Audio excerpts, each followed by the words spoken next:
살아계신 하나님 아버지, 감사와 영광과 존귀함을 돌립니다.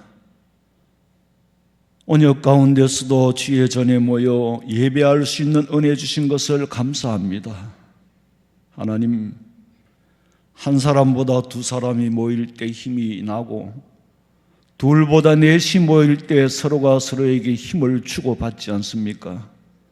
아버지께서 주의 전에 모여서 함께 예배하게 은혜 주신 것을 감사하오며, 아버지여, 코로나로 인하여서 예배가 해산되지 않도록 한 교회의 예배당에서 한 지체로서 한 아버지를 섬기며 찬양하고 경배하게 하여 주시옵소서. 다시 오실 것에 소망을 가지고 믿음 생활하는 저희들에게 은혜 베풀어 주시길 원하오며, 다시 오실 예수님의 이름으로 기도하옵나이다. 아멘.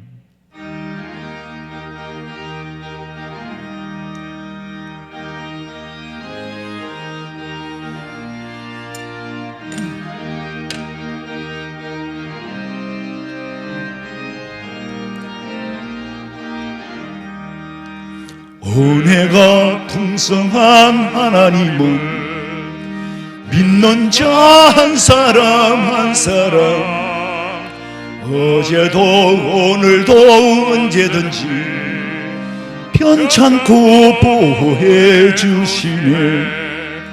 주여, 성령의 은사들을 오늘도 내려 주소서.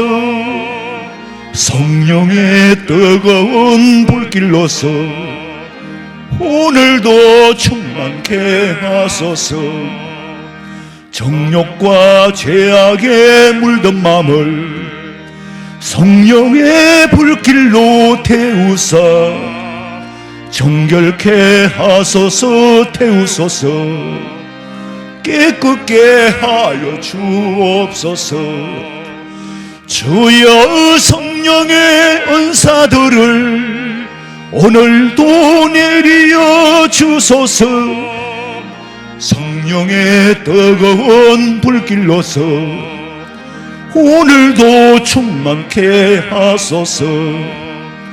희생의 제물로 돌아가신 어린 양 우리 주 예수여, 구속의 은혜를 내리시사 오늘도 구원해 주소서. 주여, 성령의 은사들을 오늘도 내려 주소서. 성령의 뜨거운 불길로서 오늘도 충만케 하소서. 주님의 기쁘신 은혜만을 세상에 널리 전하리니 하늘의 능력과 권세로서 오늘도 입혀 주옵소서. 주여, 성령의 은사들을 오늘도 내려 주소서. 성령의 뜨거운 불길로서 오늘도 3절 부릅니다. 희생의 제물로 돌아가신 어린 양 우리 주 예수여, 구속의 은혜를 내리시사 오늘도 구원해 주소서. 주여, 성령의 은사들을 오늘도 내려 주소서. 성령의 뜨거운 불길로서 오늘도 충만케 하소서. 주님의 기쁘신 은혜만을 세상에 널리 전하리니 하늘의 능력과 권세로서 오늘도 입혀 주옵소서. 주여, 성령의 은사들을 오늘도 내리어 주소서. 성령의 뜨거운 불길로서 오늘도 충만케 하소서. 아멘.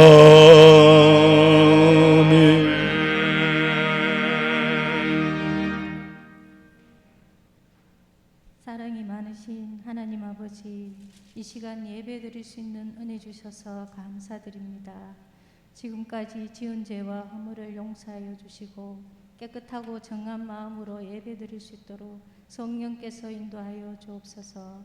우리가 처한 상황 속에서 무엇과도 바꿀 수 없는 예배의 소중함을 다시 깨닫게 해주신 주님, 예배 가운데 주님 주신 처음 사랑을 회복하여 늘 깨어 기도하고 다시 오실 주님을 고대하며 믿음 준비 잘하는 저희들의 삶이 되게 하여 주옵소서. 우리 교회를 사랑하시는 주님, 믿음의 담력을 얻어 칭찬하는 교회 되게 하옵시며, 우리 목사님 성도들을 위하여 염려하며 기도하시는 그 마음 헤아려 주시고 늘 성령 충만 주셔서 주님 말씀으로 저희들을 바른 길로 인도하실 수 있도록 도와주옵소서. 부교육자님께도 풍성한 은혜 주셔서 맡은 일 잘 감당하실 수 있도록 능력 주옵소서. 1구역에서 79역 가정마다 믿음 주시고 어딜 가든지 코로나로부터 안전하게 지켜주시고 코로나가 하루속히 종식될 수 있도록 주님 도와주옵소서. 하나님 아버지, 우리나라를 긍휼히 여겨주시고 바른 길로 인도해 주옵소서. 포괄적 차별금지법과 하나님 보시기에 합당하지 않는 법들이 통과되지 않도록 주님 간섭하여 주옵소서. 지금 또 여러 가지 환경 속에서 선교하시는 선교사님들과 구테타로 힘든 상황에 있는 미얀마 선교지를 지켜주옵시고 하루속히 안정되어 마음껏 복음 전하실 수 있도록 허락하여 주옵소서. 주님, 또 우리 주일학교 각 부서마다 붙잡아 주시고 지도하시는 교육자님, 교사 선생님들 힘과 능력 주시어 말씀과 기도로 이들을 잘 양육하여 온전한 예배자로 주님의 제자로 바르게 세워져 어디서든지 하나님 영광을 위하여 쓰임받는 일꾼들로서 갈 수 있도록 인도하여 주옵소서. 군복무로 해외로 타지로 나간 자녀들 늘 동행하여 주시고 지켜 주옵소서. 이 시간 말씀 전하신 목사님 성령 충만 주셔서 그 말씀을 통하여 주님 뜻 깨달아 순종하게 하옵소서. 예배와 찬양대가 드리는 아름다운 찬양 기쁘게 받아주실 줄 믿사오며 다시 오실 예수님의 이름으로 기도하옵나이다. 아멘.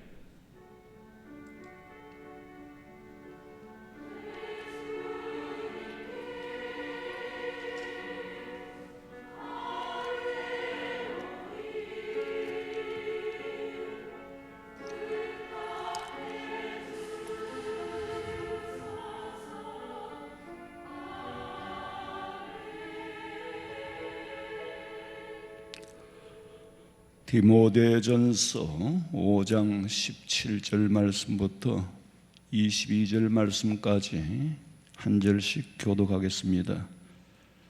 디모데전서 5장 17절에서 22절 말씀까지 교독합니다.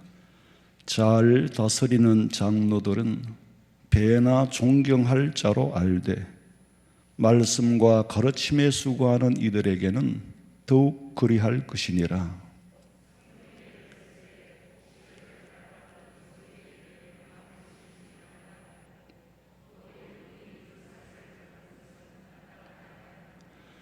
장로에 대한 고발은 두세 증인이 없으면 받지 말 것이요,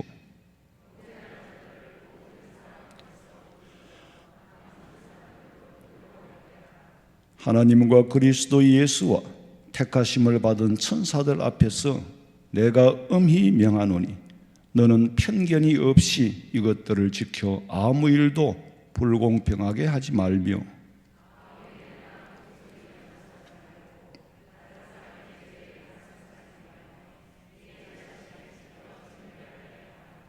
아멘. 마리아 찬양돼서 찬양드리겠습니다.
아멘. 참 마스크 쓰고 연습한다고 고생 많이 했습니다. 찬송 부르기도 힘드는데 연습하는 게 참 쉽지 않죠. 그게 이제 고난의 길이에요. 이 고난의 길을 잘 이기시기 바랍니다. 건강하시고.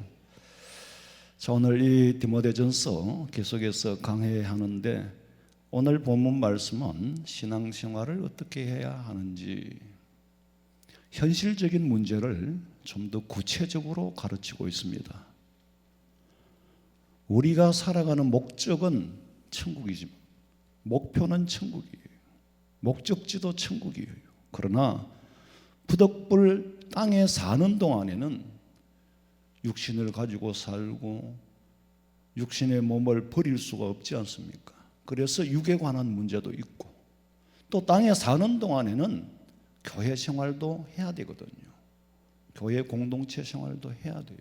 그래야만이 서로가 서로에게 믿음을 주고 간정을 주고 힘을 얻고. 저는 지난 수요일 날은 오청 모서리에서 예배를 드렸어요. 제가 사정이 좀 있어가지고. 근데 제 주변에 아무도 없는 거예요. 혼자 찬송 부르기가 나는 꼭 이방세계에 와 있는 것 같더라고. 굉장히 황폐해지는 것 같고. 그래서 야, 이게 참 모이는 게 힘이 대단하구나. 물론 비대면으로 예배할 때도 뭐 몇 사람 앉혀놓고 했지만 몇 사람이라도 앞에 앉아 있는 거 하고 또 제가 말씀을 전하든 안 전하든 옆에 사람이 있는 거 하고 없는 거 하고는 전혀 달라요. 대선배 목사님이 원로 목사님이신데 저 충청도에 가 계셔요. 근데 그 시골에 이제 산속에 전원 생활을 하시다 보니까 이 코로나 때문에 또 근처에 교회 가기도 그렇고 혼자 예배를 드리니까 이게 뭔 일인지 무슨 짓인지 모르겠더라고. 마음이 황폐해지더라는 거예요. 그래서 마지막 때가 가까울수록 모이기를 힘써야 된다. 믿으십니까? 근데 이제 모이는 걸 어디 모입니까? 예배당에 모이잖아요. 이 예배당이라는 건물 안에 교회가 임김 집사, 교회 안 집사 다 교회잖아요. 그걸 부름받은 에클레시아 교회가 이 자리에 집합을 해서 찬송을 하면서 예수님께서 제자들을 파송할 때도 둘씩 보냈어요. 하나보다 둘이 낫고 둘보다 넷이 낫고 힘이 생기니까. 인간은 인간이에요.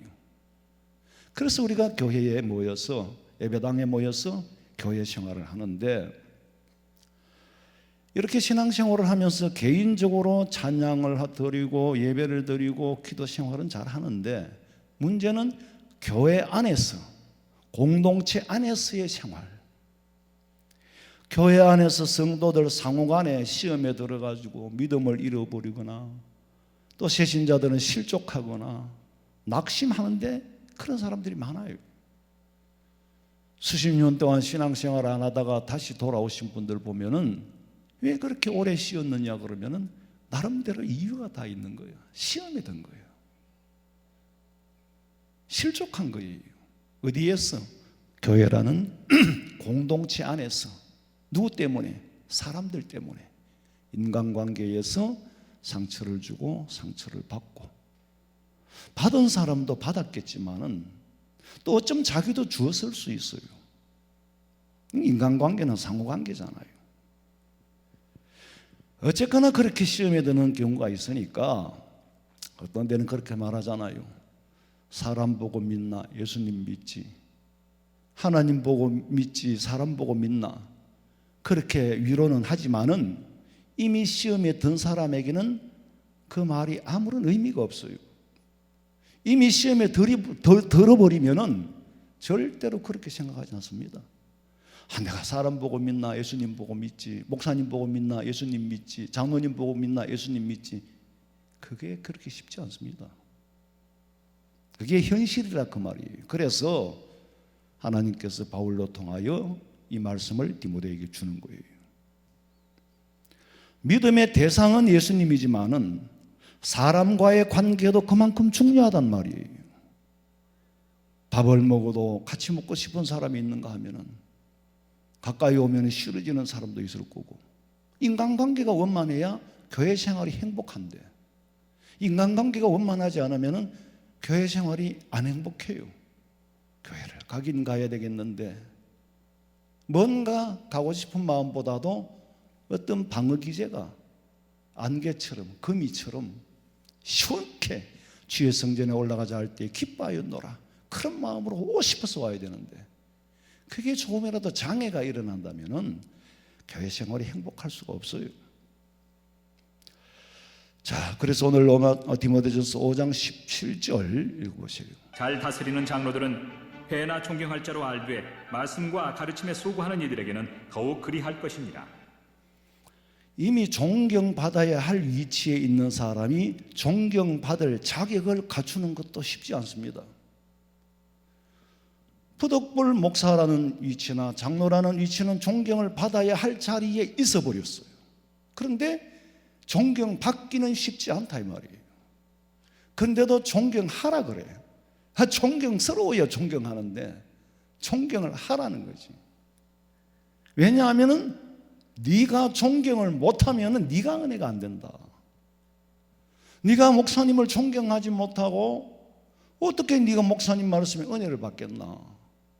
네가 장로님들이 기도하는 데에 은혜를 받지 못하면 어떻게 네가 은혜를 받겠나. 그러니까 존경할 자로 알아라 이 말이에요. 여기 쓰면 엘더라고 그래요. 근데 우리 한글 한문에는 장로 그러면 오래 늙은 사람. 그게 사실은 맞아요. 옛날에는 뭐 우리처럼 지금처럼 뭐 장로를 선택을 하거나 뭐 이런 게 없었거든. 엘더, 연장자이면서 교회에 덕을 끼치는 사람. 그런 사람이 저절로 지도자가 되는 거예요. 엘더가 리더가 되는 거예요. 그 엘더라고 연장자라고 해서 다 리더가 되는 게 아니고 교회에 덕을 끼치고 성도들에게 본이 되고, 그때 당시는 교회에 물질도 많이 드리고, 그런 사람들이 돈 많은 사람 장로 된다는 그런 얘기, 지금 얘기를 하는 게 아닙니다. 그 이치를 말씀드리는 거예요. 이치를. 그래서 그런 사람을 존경해라. 존경을 받아야 할 위치에 있는 분들이 존경받지 못하면은, 존경받지 못하는 나는 모르는데 존경하지 않는 본인이 손해를 보고 본인이 불행해진다는 거죠. 그래서 존경을 해라. 초대교회 장로들은 연장자지요. 어른의 위치. 그야말로 어른으로서 덕망도 쌓고 어른으로서 사람들을 잘 다독거리고 다스릴 수 있는 그런 자들을 존경하고, 또 가르침에 수고하는 이들에게는 더욱 그렇게 해라. 네가 가르치는 사람을 향하여서 존경하지 못한다면 어떻게 네가 은혜를 받을 수 있겠나? 어떻게 그 양식을 묻겠느냐 이 말이죠. 그래서 그 당시에는 이제 지금도 마찬가지예요. 헌법으로는 장로는 다스리는 장로가 있고, 그 다음에 또 장로는 가르치기도 하고 다스리기도 하는 장로, 이제 목사를 말하는 거죠. 그 당시에 장로들은 자질구질한 일, 여러 가지 일들을 다 처리하고, 목사는 오직 기도와 말씀 전하는 일에 전념할 수 있도록. 그래서 초대교회도 집사를 뽑았고, 그 위에 연장자들, 구약 시대에는 그 연장자들이 재판도 하고 그렇게 했어요. 그래서 잘 다스리는 장로들은 배나 존경할 자로 여겨라. 배나 존경할 자로 여겨라. 내가 옳고 저가 틀렸다고 생각하면 존경할 수가 없지요. 결국에는 저분의 말씀이 옳을 거라고 생각을 해요. 결국에는 저 어른의 말씀, 저 어른의 판단, 저 어른의 생각이 맞을 거라고 믿고 따라갈 수 있는 성도들은 그런 자세가 되어야 되고, 또 잘 다스리는 자가 돼야 또 그렇게 존경을 받고, 이게 인간 세상의 현실적인 교회 공동체 안에서 일어나는 일이다 그 말이에요. 그래서 그런 원리를 알고 있어야만이 성도들도 은혜 받고 교회가 원만해져 간다 이 말이에요. 교회에 존경받을 수 있는 어른이 없으면은 그 교회는 소망이 없어요. 존경받을 수 있는 지도력, 카리스마, 이게 바로 존경 자체가 카리스마거든. 어떤 구심점이 있어야 되는데 그게 없으면은 이게 중구난방이 되어버리는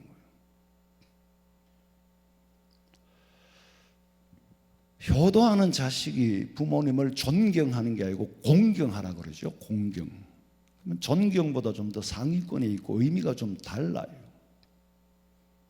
공경은 부모님이 이래라 이러고 저러라면 저러고 매를 쳐도 사랑하기 때문이라고 생각하는 그 마음이 공경이에요. 그런데 존경은 그렇게 쉽게 되는 게 아니거든. 부모를 공경하는 것은 의무고 법이야. 천륜이야. 하나님이 주신 원리예요. 그리고 또 자식은 부모를 그래도 관계가 자체가 믿게 돼 있어. 그러니까 부모님은 존경 이상 공경의 대상이고 관계에 있어서는 존경을 해라. 어떤 아버지가 아들을 때리니까 아이고 아야 아프다 그러다가 나중에는 나 죽는다 그러다가 나중에는 벌떡 일어나더니 하는 말이 마음대로 때리세요. 아버지 아들 죽이지 내가 죽습니까? 그 매를 맞으면서도 부모를 공경하니까 맞는 거예요. 요한 웨슬러는요 형제가 13명이었대요. 근데 웨슬러의 어머니가 높은 데 감춰오는 사과를 먹으면 안 된다고 감춰오는 사과를 웨슬러가 높은 데 올라가가지고 사과를 훔쳐 먹었어요. 이게 이제 이게 이제 들통이 나니까 요한 웨슬러가 엄청나게 매를 맞았대요. 맞으면서도 나중에 생각해 보니까 그 어머니의 사랑을 느끼게 되더라 이거예요. 아니 사과 하나 훔쳐 먹은 걸 우리 집에 거 하나 훔쳐 먹은 걸 가지고 어떻게 이렇게 매를 때릴 수 있느냐 그런 생각이 드는 게 아니고 어머니의 마음을 헤아리게 되더라는 거죠. 사과가 아까운 게 아니라 어머니 말씀을 듣지 않았는 거 거역하고 왜 먹지 말라고 했는 걸 왜 먹었느냐. 사과가 문제가 아니라 어머니 말씀을 거역한 거 이게 잘못됐다는 거지. 그리고 네가 그걸 훔쳐 먹으면 다른 형제들은 어떻게 하느냐. 그래서 요한 웨슬러가 그런 말을 했어요. 나는 그 어머니의 매 속에서 엄청난 사랑을 느꼈다. 내가 공경하는 분이 이러라면 이러고 저러라면 저러고 가라면 가고 오라면 오고 그게 공경이에요. 오늘 성경은 공경하기보다는 크기까지는 아니더라도 공동체 안에서는 최소한으로 존경은 해야 한다고 가르치는 거예요. 5장 17절의 말씀과 가르침에 수고하는 이들에게는 더욱 그러할 것이라. 왜? 존경하지 못하는 사람에게는 배울 게 없다고 생각하니까. 마태복음 10장 40절 읽어보세요. 너희를 영접하는 자는 나를 영접하는 것이요 나를 영접하는 자는 나를 보내신 이를 영접하는 것이니라. 누구가 하신 말씀이에요? 예수님께서 언제 제자들을 파송할 때에 너희를 영접하는 건 나를 영접하는 것이고 너희를 영접하지 않는 것은 나를 영접하지 않는 것이니까 그 집에서 나올 때 발에 먼지를 떨어버리고 나오느라. 바울은요 복음을 전하는 사람으로서 굉장히 가슴 뜨거운 걸 많이 경험한 사람이에요. 갈라디아서 4장 14절 읽어보세요. 너희를 시험하는 것이 내 육체에 있으되 이것을 너희가 업신여기지도 아니하며 버리지도 아니하고 오직 나를 하나님의 천사와 같이 또는 그리스도 예수와 같이 영접하였도다. 너희를 시험하는 것이 올려봐요. 너희를 시험하는 것이 한 번 더 올려봐요. 너희를 시험하는 것이 내 육체에 있어대. 이게 무슨 말입니까? 너희를 시험하는 것이 내 육체에 있어대. 바울이 몸이 연약했잖아요. 평생 질병을 안고 살았잖아요. 이것이 너희에게는 시험거리가 될 수도 있다는 거지. 시험거리가 될 수가 있어. 성도들을 시험에 들게 할 수도 있다. 왜냐하면 남의 병은 고치면서 자기 병은 못 고치네? 바울이 복음 전하는 사람이라고 하나님 앞에 쓰임 받는다면 어떻게 평생 저렇게 질병을 안고 살아가야 되나? 그런 생각이 들면 시험에 들 수도 있는데, 너희를 충분히 시험할 수 있고 시험거리가 내가 갖고 있는데도 나로 인하여 나의 질병, 나의 연약함으로 너희가 시험에 들지 않고, 너희가 나를 업신여기지도 않고, 너희가 나를 버리지도 않고, 오직 나를 하나님의 천사와 같이, 하나님이 보내신 사자 천사와 같이 여기고, 또는 그리스도 예수를 영접한 것처럼 예수와 같이 영접하였도다. 이 바울의 참 성도들에게 받은 뜨거운 사랑의 고백이에요. 충분히 내가 너희들에게 시험거리가 될 수 있는데도 그 모든 것을 초월하여서 내 말로 듣지 않고 천사의 말처럼, 예수님의 말씀처럼 영접하는 거, 그게 참 가슴 뜨겁다는 거죠. 그런 뜨거운 사랑을 받았다고 고백합니다. 이 말은 부족하지만은 인간의 모든 것을 초월하여 그야말로 사람을 사람으로 보지 않고 하나님의 말씀 전하는 자로 여겨주었다. 말씀 전하는 자로 여겨주는 카리스마적인 관계를 유지한, 이것이 너무 고맙다. 그렇지 않으면 내가 어떻게 주의 복음을 전하겠느냐. 아주 카리스마적인 관계를 형성하고 있는 거예요. 갈라디아서 4장 15절 읽어보세요. 너희의 복이 지금 어디 있느냐? 내가 너희에게 증언하노니 너희가 할 수만 있었더라면 너희의 눈이라도 빼어 나에게 주었으리라. 너희 복이 지금 어디 있느냐? 뭐 때문에 지금 복을 받고 있느냐? 네 복의 소재가 어디 있느냐? 내가 너희들한테 증거하고 가르쳐 줄게. 너희가 할 수만 있었다면은, 못해서 그렇지, 할 수만 있었다면 눈이라도 내게 빼주었을 때, 그런 사람들이다. 그만큼 갈라디아 교인들이 자기를 존경하고 지극히 사랑한다는 걸 바울이 바보가 아닌 이상 느끼고 있어요. 그 외에도 감격스러운 편지를 많이 읽을 수 있습니다. 로마서 16장 4절 읽어봐요. 그들은 내 목숨을 위하여 자기들의 목까지도 내놓았나니 나뿐 아니라 이방인의 모든 교회도 그들에게 감사하느니라. 너희들은 내 목숨을 위하여서는 자기 목까지도 내놓았다. 이게 도대체 뭔 이런 일이 있어요? 이방인들도 그거를 감사하고 있다. 왜 성도들이 바울의 목숨을 위하여 자기 목숨을 내놓아야 합니까? 예수님이 우리 죄를 위하여 목숨을 내놓는 건 속죄의 피를 흘리기 위해서이지만은, 성도들이 뭐 때문에 바울을 위하여 눈을 빼주고 바울을 위하여 목까지 내놓을 수 있었느냐? 나는 죽어도 바울은 하나님의 말씀 전하는 분이기 때문에, 나는 바울과 같은 큰 일을 못하지만은 바울은 큰 일을 해야 할 사람이기 때문에 그를 위하여 대신하여 죽는 것이 주님을 위한 일이다. 주님의 복음이 막혀서는 안 되니까. 우리가 신앙생활을 하고 하나님을 사랑하고 교회를 사랑하지만은 사랑하는 증거가 있어야 된다는 거죠. 갈라디아 교회 성도들처럼 어떤 이유로든지 존경할 자를 존경하고 싶은 마음이 없으면은 신앙생활은 불행할 수밖에 없어요. 존경할 자와 존경받아야 할 자가 일치가 돼야 되는데, 이게 안 되면은 교회 생활이 행복할 수가 없어요.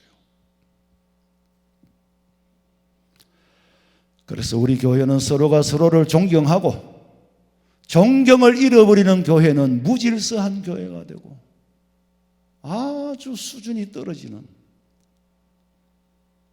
시장 잡배들이 모이는 그런 교회가 되어버리는 거예요.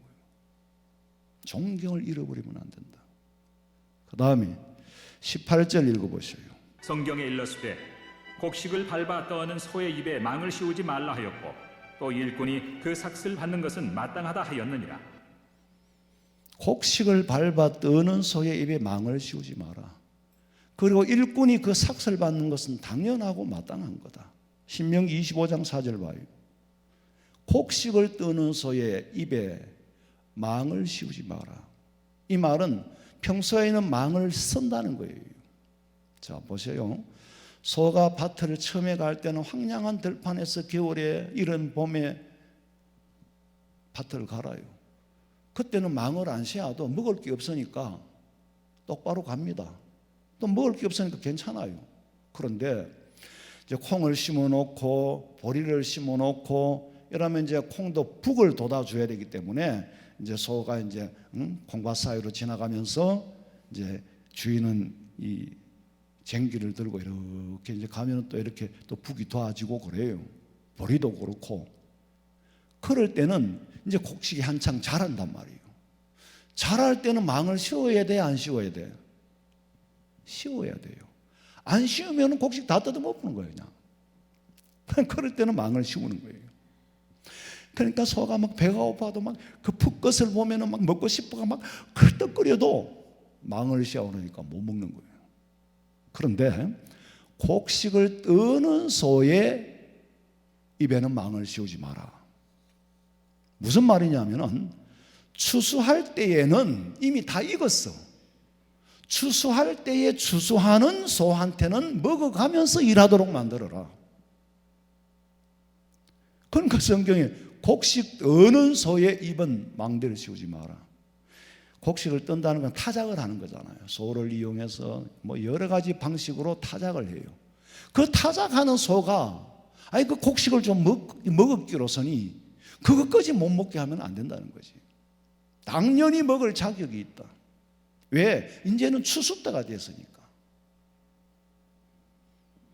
요새는 뭐 쏘키아 가지고 부리는 소를 뭐 일꾼으로 하는 그런 소는 없지만은 당시에 그 농경사회에서 있었던 일을 그대로 그 이치를 본받아서 일하는 사람에게 망대를 씌우지 마라. 주의 일을 열심히 전적으로 토탈 커뮤니티를 했는데 밥을 못 먹는다면은 나는 내 사업하는데 밥 먹을 수 있겠나? 그런 생각을 가지지 않겠나? 근데 사회는 그래요. 우리나라는 이제 워낙 가난한 데서 시작해 놓으니까 목사님의 청빈 생활, 성직자들이 가난하게 사는 것이 청빈의 상징이 되어버린 거예요. 남들도 100만이면 사는데 목사님은 100만이면 더 잘 살아야죠. 이런 식으로 물질 자체가 부가 죄가 아니고 가난이 죄가 아니에요. 물질을 보는 시각이 문제지. 내가 언젠가는 한번 물질의 그리스도인들의 그 물질관, 돈이랑 이 기독교 교인들하고 이 관계가 어떤 거냐? 그럼 우리 예수 믿는 사람은 다 가난하게 살아야 되고 그렇게 사는 게 그러면 예수를 잘 믿는 거냐? 그럼 아브라함의 아들 이삭은 100배의 수확을 거두었고 마침내 장대하고 왕성하여 거부가 되었더라. 그 자랑거리가 안 되는 거잖아요. 그러면 그런 게 아니에요. 욥도 마찬가지로 모년에, 야곱이도 마찬가지로 삭슬받아 부자가 되어 돌아왔고 물질 자체가 문제가 아니에요. 10만 원을 줘도 안 줘야 될 사람한테는 안 줘야 돼. 이 사람이 물질을 보는 개념 자체가 잘못됐으니까. 1000만 원은 1억을 10억을 줘도 쓸 수 있는 사람한테 돈을 줘야 돼요. 돈은 돌아가야 되기 때문에 쓸 줄 모르는 사람이 돈을 가지고 있는 건 악입니다. 피가 돌아가야지요. 멈춰 있으면은 다른 혈관들에게 피가 공급이 안 되면 어떻게 되겠어요? 그거 참 무서운 거예요. 게으르고 가난한 거, 또 가난이 그러면은 그렇게 또 자랑스러운 일이냐? 그것도 아니에요. 부자도 자랑스러운 일은 아니고 가난도 자랑스러운 일은 아니에요. 또 부자가 죄인이냐? 그러면 가난하면 다 의인이냐? 그것도 아니에요. 자, 어쨌거나 우리 그리스도인들이 가져야 할 본질적인 것을 말하고 있습니다. 그래서 이제 오늘 성경에는 일을 했으니까 일한 만큼 보상을 주어서 일꾼으로 하여금 일하는 데 지장이 없도록 해라. 레위기 19장 13절 우리 한번 같이 보겠습니다. 너는 네 이웃을 억압하지 말며 착취하지 말며 품꾼의 삭슬 아침까지 밤새도록 네게 두지 말라. 인건비는 즉시 주라는 거예요. 왜 그걸 가지고 줄까 말까, 왜 그걸 가지고 그러느냐. 왜냐하면 일꾼은 그것만 바라보고 일했기 때문이에요.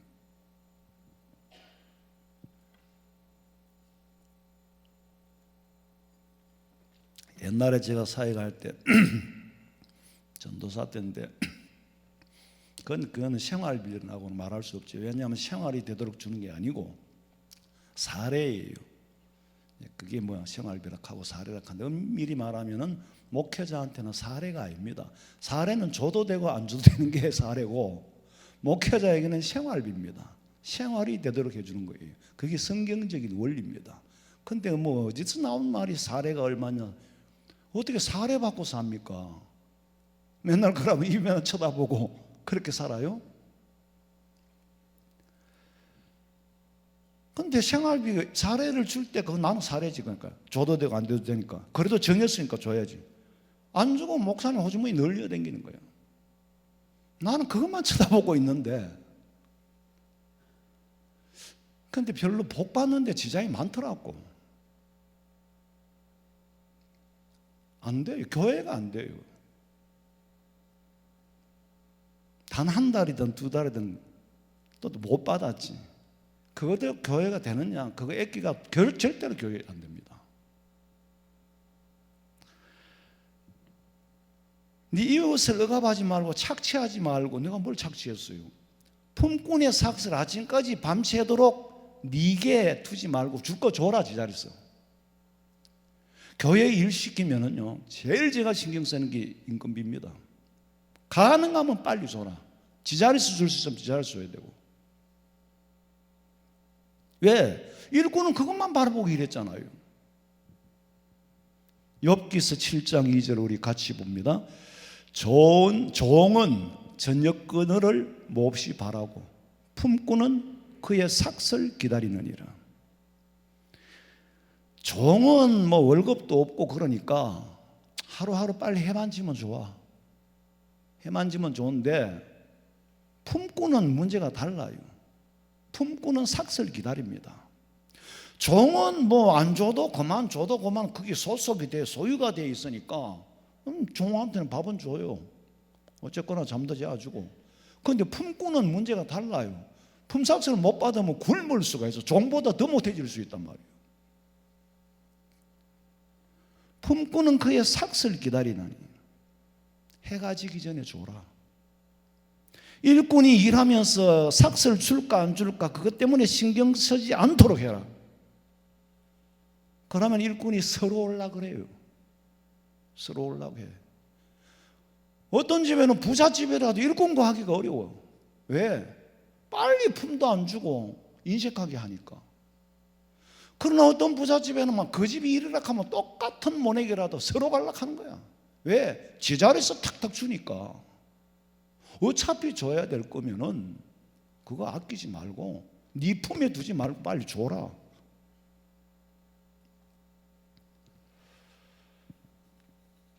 그 다음에 장로에 대한 송사는 두세 증인이 없이는 받지 말 것이요. 그 지도자 어른 되는 사람의 송사, 그러니까 막 뭐 어떻고 저떻고 고소를 하고 뭐 이런 거는 확실한 두세 증인이 없이는 그 끈을 받지도 말아라는 거예요. 뭐 어떤 장로님이 어떻고 뭐 어떤 사람이 어떻고 확실한 증인 두세 사람이 없이는 받지를 말아라. 왜? 체면과 위신을 지켜줘라는 거죠. 그 이유는 존경받아야 할 자가 사소한 일에 증거도 증인도 없으면서 교회법에 해당을 시키면은 교회가 얼마나 어수선해지겠느냐. 이순신 장군이 쫄병으로 말직에 있을 때에 어느 날 유전이라는 사람이 이 고관 대자기 대신이 와가지고 말직에 있는 이순신 장군을 보니까 이놈은 젊은 놈이 말이야. 이 전통, 이 화살 넣는 통, 이 전통을 너무 멋있는 걸 갖고 있는 거예요. 그래서 탐이 나서 하는 말이 자네 그 전통 그거 내줄 수 없겠나 그랬어요. 그때 이순신 장군이 대답하기를 아까짓 거 뭐 전통은 드릴 수 있습니다. 그런데 제가 이걸 대감한테 드리면은 대감께서는 높은 자리에 있으면서 하찮은 말직에 있는 사람에게 권세를 휘둘러 가지고 뺏어갔다 소리를 들을 거고, 또 나를 향하여서 오해하는 사람은 지가 출세하려고 전통을 드렸다고 할 수 있을 거니까 이것 때문에 대감님의 위상이 흐려지면 안 됩니다. 그래서 드릴 수 없습니다. 그랬더니 대감이 자네 말이 맞네 그리고 칭찬을 했다는 거잖아요. 윗사람을 두고 함부로 말해서 위상을 떨어뜨리지 마라. 왜? 그건 공적인 일이 되기 때문에. 그런 말을 들으면 영적으로 사람을 타 죽이는 거다. 그래서 함부로 문제를 삼지 마라. 그리고 마지막에는 편견이 없이 해라. 전체를 볼 수 있는 능력은 누구나가 다 없습니다. 누구나가 다 반전 현상이 일어날 수밖에 없어요. 누구나가 다 한쪽만 볼 수밖에 없고, 분명한 이 얘기를 들으면 사실인데 너무나도 육하 원칙에 입각해서 너무나도 맞는 말인데 저쪽에서 들으면 저 말이 확 너무나도 맞아.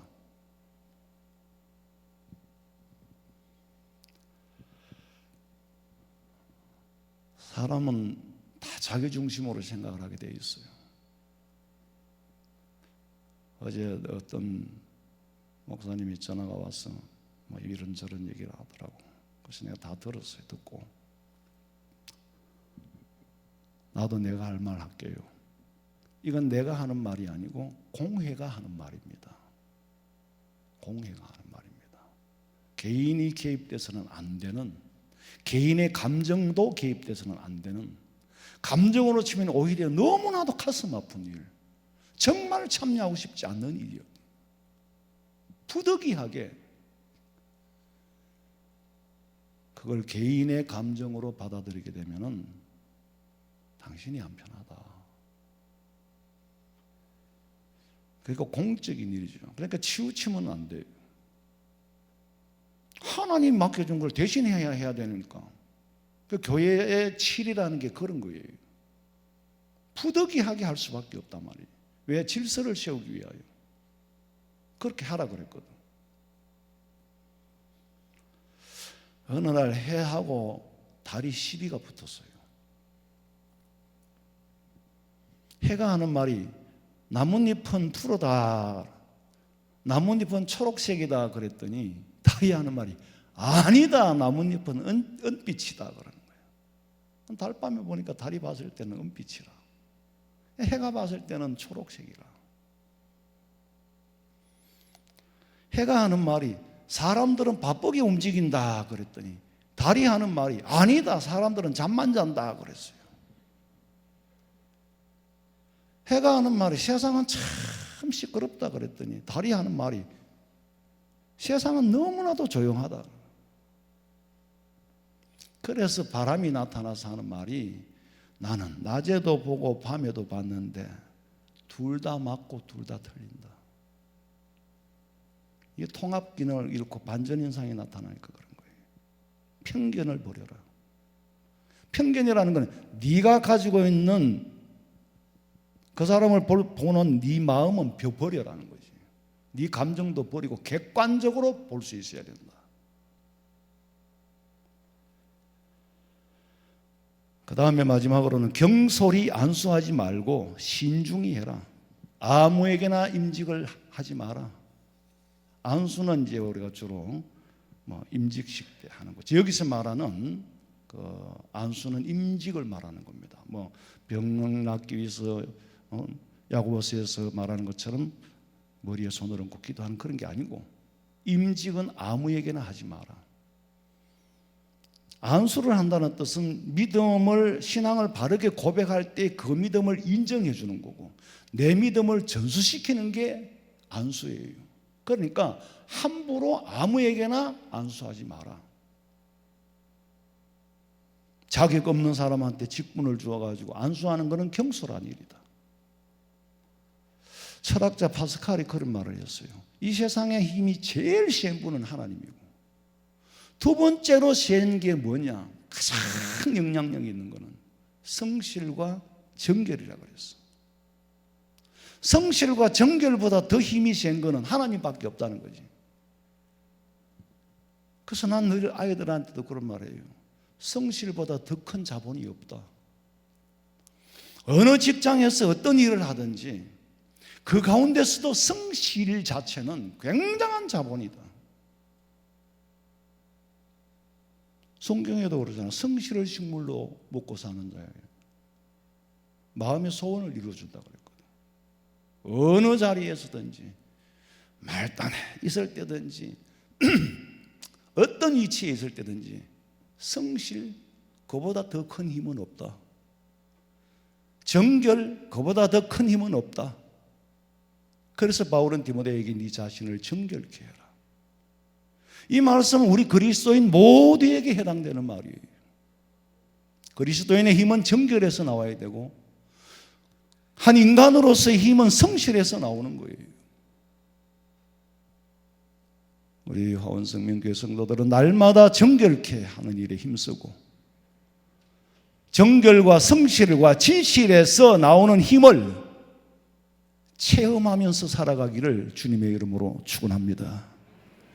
살아계신 아버지 하나님, 바울이 지상교회 공동체에 주어진 하나님으로부터 받은 이 말씀을 우리가 잘 적용하고 건강한 교회를 세우고 건강한 믿음 생활을 하고 교회 공동체 생활이 행복해질 수 있도록 하나님 도와주시고, 마귀나 사탄이 일절 역사하거나 틈타지 못하도록 아버지께서 지켜 보호하여 주시옵소서. 이 땅에 틀림없이 다시 오실 예수님의 이름으로 기도하옵나이다. 아멘.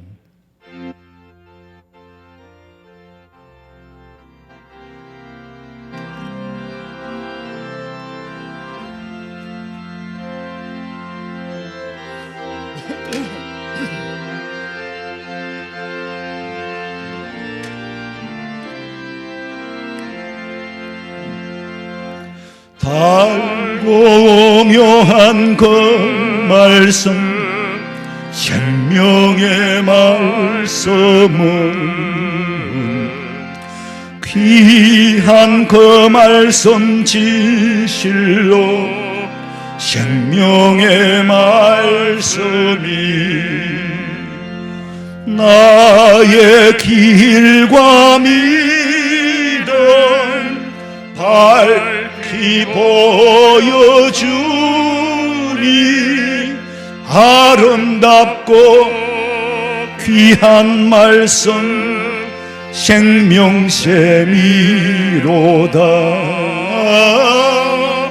아름답고 귀한 말씀 생명샘이로다. 귀한 주님의 말씀은 내 노래 되도다.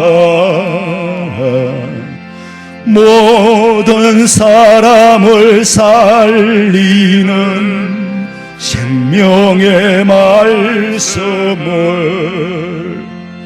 값도 없이 받아 생명 길을 가니 아름답고 귀한 말씀 생명샘이로다. 아름답고 귀한 말씀 생명샘이로다. 널리 울리어 퍼지는 생명의 말씀은 마음의 용서와 평안을 골고루 주나니 다만 예수 말씀 듣고 복을 받네. 아름답고 귀한 말씀 생명샘이로다. 아름답고 귀한 말씀 생명샘이로다. 아멘.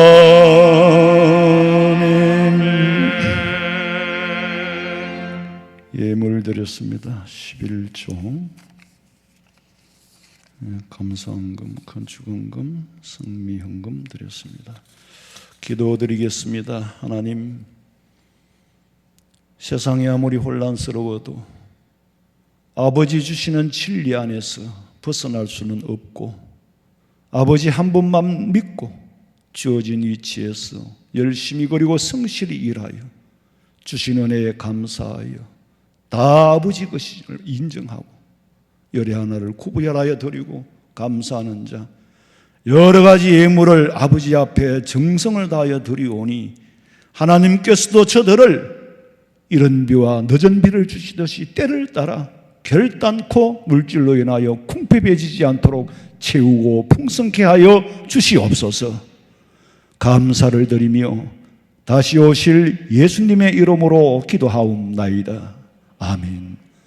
지금은 우리 주 예수 그리스도의 은혜와 하나님 우리 아버지의 그 크신 사랑과 성령의 위로하심과 교통하심이 주의 전에 나와 예배하고 돌아가는 성도들의 머리 위에, 가정과 직장과 사업장과 자녀들의 앞길 위에 지금으로부터 영원토록 함께 있을지어다. 아멘. 아버지 믿습니다. 아버지, 발걸음을 지키시고 성령의 역사가 언제든지 하나님 붙잡아 주시고 은혜 가운데 임재하여 주시옵소서. 아버지 믿습니다. 아버지